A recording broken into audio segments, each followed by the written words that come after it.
So there used to be this kid. His name was Joey. He sat around watching my 4th gen videos back in the day, and back then he was the learner. The roles have now reversed, because without a shadow of a doubt, he is now the master. This is pokeaimMD, one of the most talented people on the internet doing YouTube and Pokemon simultaneously.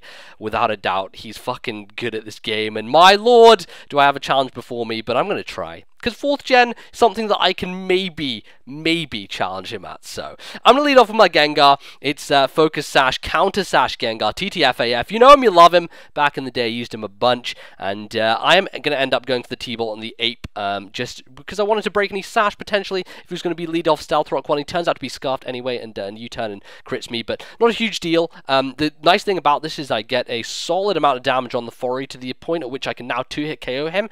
And regardless of whether he gets up Stealth Rock Spikes, whatever, I think I have a spinner on this team, so I should be able to get rid of them, and it shouldn't be much of a problem. So I'm going to end up 3-hit KOing him. I guess he didn't want to switch out for fear of me Shadow Balling and hitting something else harder. I, in fact, don't carry Shadow Ball because this is my Counter Sash Gengar, which doesn't have it. It, in fact, has Hidden Power Water, which is another story for another time, but let's not get bogged down in it. So he's actually going to U-turn again, predicting my switch, or just thinking it's the best play to be made at this point. You know, he doesn't really risk anything by doing it. And he ends up going into his Shaman, which I counter. I don't know, I kind of went for that just for the hell of it.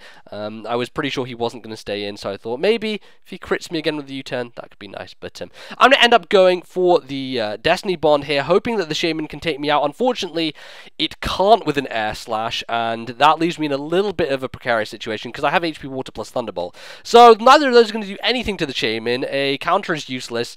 I could try Destiny Bonding again. I'm not sure if he wants to just go for it, but he turns out, yeah, he does. I guess he feels that Gengar is a big enough threat to his team that he's willing to let his Shaman go to take it down. But I was fine with that, because it leaves me in a good position. I'm up like 5-4 right now, so that's good. Against this man, I am looking pretty happy with that situation. So I end up going into Lucario. Not the greatest switch, because he brings in Zapdos, and that is going to force me to go out. This is, in fact, an Endure Reversal Swords Dance Lucario. I brought this as opposed to my standard Life Orb Close Combat Swords Dance one, because I thought there would be a nice kind of surprise, and maybe he wouldn't see it coming, you know, if I wasn't using the standard one. I could kind of pull some interesting stuff. So I go into Shuckle, end up going, you know, he ends up subbing on my switches, blows. I swear I've seen Zapdos in like every single game that I've played so far, but he ends up roosting, which was in fact a misclick on his part. He wanted to just hit some discharges or T-bolts or whatever, but he ends up not being able to do that, which sucks. Forces him to switch. I could, though, have switched into Doug Trio at that point, which would have rendered him useless, and I would have been able to get rid of the sub with a Stone Edge, and then he would have been forced to switch out otherwise, but it does kind of put him on the back burner, and it lends to my advantage. So anyway, I went into Fari there. As he double switches, goes into this Starmie, which is a problem. It's definitely something that I can't switch in on. I don't have the sand up with T-Tar, so Shuckle coming in and taking hits isn't really a thing that is going to happen. I do manage to get off the spin and get rid of his Toxic Spikes, but I set up rocks as well. So he did have a Fortress at the start, so I assumed that was his spinner, and therefore me getting up rocks there would secure them for the rest of the match. I haven't actually seen any item on this Starmie, so I don't know. Maybe it is a lefties, maybe it is a bulky one, and that could be an issue. But I'm hoping it's not. I'm hoping that I'm going to be able to deal with it and get rid of it before anything happens. And I was considering going into Doug Trio and Sucker Punching, but I didn't think it could take it out. So I go into Mrs. T instead, and he ends up actually carrying the Rapid Spin, which blows. That means that I'm no longer going to be able to get any rocks up because my Fori is now dead, and puts me in a not the best of situations. I did try and sub there, which wasn't really working out. It allows me to,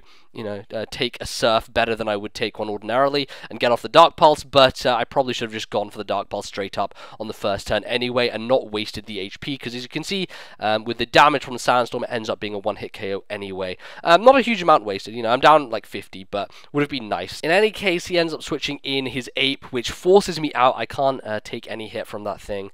Not sure whether he's going to just straight up close combat it or U-turn again. Probably at this point close combat, because he's weakened a lot of my dudes, and Shuckle still certainly can't take that as well as I would like. Unfortunately, you know, as the way it goes, Nobs fully trained in the special defense, no defensive investment whatsoever, and the poison as an extra hindrance is not going to put me in the best of places. So I do manage to live the second one and knock him off, which was kind of important for me because him being scarfed, I had to knock that off in order to bring in Dugtrio once Shuckle is dead and revenge kill him with the Earthquake. It was kind of necessary. The bad thing about that is my Dugtrio is choice banded, so it leaves him the free switch into Zapdos afterwards. Because I'm locked into Earthquake, he gets up a free sub. So what I should be doing is going for the Stone Edge instead.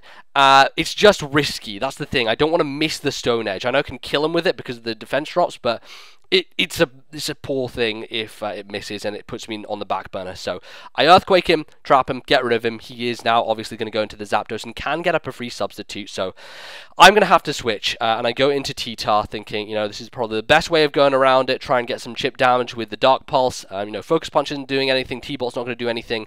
I'm hoping that Dark Pulse will be able to get around his subs and leave him so that he doesn't have one up once I'm dead, though that may well be the case because he can roost substall me as long as he wants. I have poison on me, so it's looking like a bit of a bad situation. I probably should be switching in Dugtrio at this point because seeing as he has Roost and Sub, he's going to have the Discharge or T-Bolt as well, and I don't think he has Heat Wave. Maybe he has a hidden power of some sort. Not sure I remember what, but Dugtrio was definitely a good switch in to make at this point because going for a Dark Pulse again puts him in around the 50% range, which means he's going to be roosting after that. If I'd pull the switch to Dugtrio now, I could have caught him at around 75%, which I think Choice Banded Stone Edge might have been able to KO him from that range. I can't quite remember what his investment was, but definitely he is now going to go for the Roost, which not the best because it means I'm just wasting more T-Tar, wasting more poison, etc, etc. So I'm considering now, should I switch to Dugtrio on this turn? Because he's obviously going to Roost. I can then go for the Stone Edge, but it's not going to one-shot him from full, so he ends up pulling the sub there, which instead of roosting, which really annoying.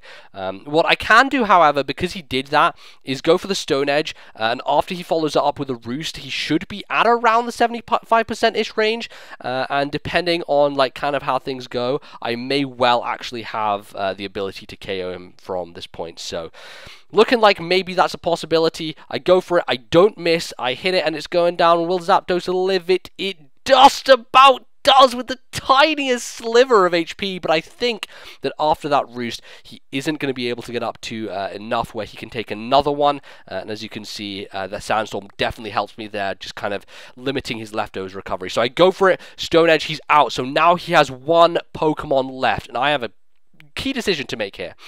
The main thing I need to do is to get in Lucario and endure, reversal, kill this Kingdra. That's my main goal. So what I was thinking is he's going to Dragon Dance. He's getting a Dragon Dance up regardless.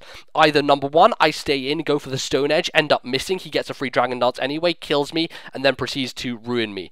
Number two, I could go for the Stone Edge, get some chip damage, then go into Lucario, force him to go for the Waterfall after the Dragon Dance, and then endure, get the reversal, the Salak, outspeed him and kill him. Number three, go into T-Tar, sacrifice it as death fodder after the Kingdra Dragon Dances. Then, once that's been taken care of and T-Tar's out the way, I can go back into Lucario, set up with the Endure, get him hitting me down to my Salak Berry, and go for the reversal from that point. So that was the option I chose to do. Turns out, not probably the best one, as you will see why in a minute. So he ends up Dragon Dancing as thought, and I go into T-Tar. So now this is really just me following T-Tar off. I don't need it anymore. The work is going to be done by Lucario in the endgame here. So that's what I'm really waiting on. The thing with the Stone Edges, if I got him into... Basically, if I'd Stone Edged him, it would have really forced him to go for the Waterfall on my Lucario straight away, because there would have been the threat of, you know, me killing him with a close combat. And, you know, if he subbed, then he would have been basically at the mercy of my extreme speed. So, yeah, it was basically a tough situation to be in, and I didn't kind of let that happen. Instead, I go into Lucario, I endure, and then he reveals the sub, which I didn't realize he had at the time. And ladies and gentlemen, that play is going to really seal the deal. Joey He's going to come back at this from a deficit of 1 to 3 down. I go for the reversal there, thinking that maybe he was going to try and kick me down with some damage or whatever, but doesn't really matter at this point. I brace myself, get the waterfall, get the Salic boost, but he got an extra Dragon Dance, so he's going to outspeed me anyway, so the Salic is not going to make a sod of difference. As I said before, if I'd gone with Dugtrio, stayed in and Stone Edged, not only was there the opportunity of potentially critting him, but after I'd gone down to the waterfall, I may well have been able to bring in Lucario, and he would have been under so much pressure at that point that I don't think he would have risked the sub, and I would have been able to endure, get the Salic boost and finish him off. But he played it cool, calm, collected right at the end, and I expect no less from this man. He is in fact a genius, and shall continue to be so as he manages to pull it back from 3-1 down, get the Kingdra in, and destroy the rest of my team, kicking it off, finishing it in style with an outrage. So there you have it, ladies and gentlemen. I hope you enjoyed that game. It was a lot of fun, definitely a close one and super enjoyable. So leave a like if you did enjoy, that would be appreciated. Until next time, thank you all so much for watching. Goodbye.